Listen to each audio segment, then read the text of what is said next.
The Village Voice is dead. Long live the Village Voice. No, wait, the first half of that is not quite correct yet, and the second half is not likely to happen in a way that matters.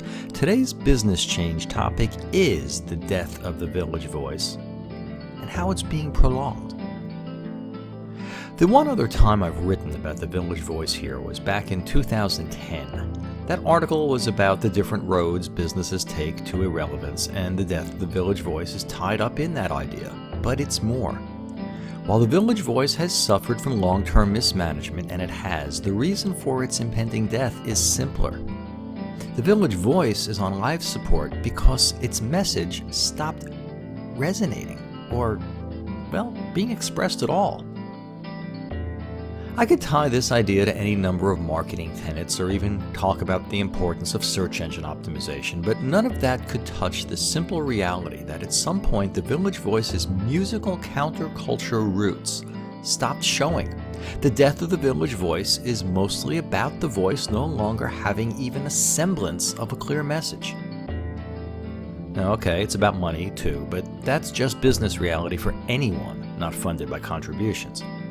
News of the Village Voice's impending death, in the form of a statement that the print publication would cease, broke about 6 weeks ago.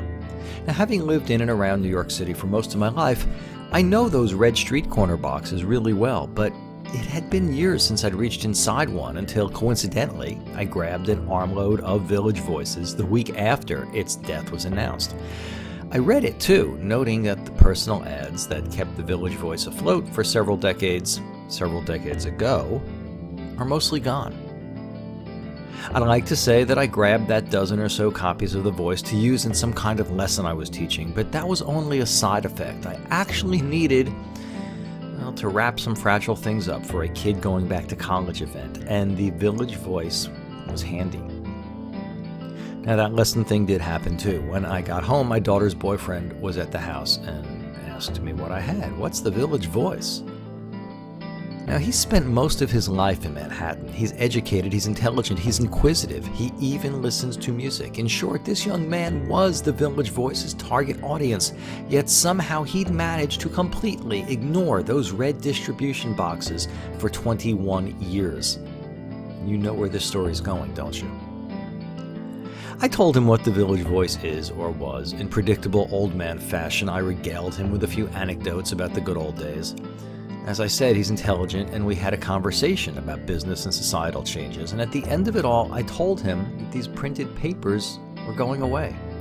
And his reaction was predictable. The Village Voice meant nothing to him, and the red boxes didn't either. The death of the Village Voice simply didn't matter. Nor, of course, should it.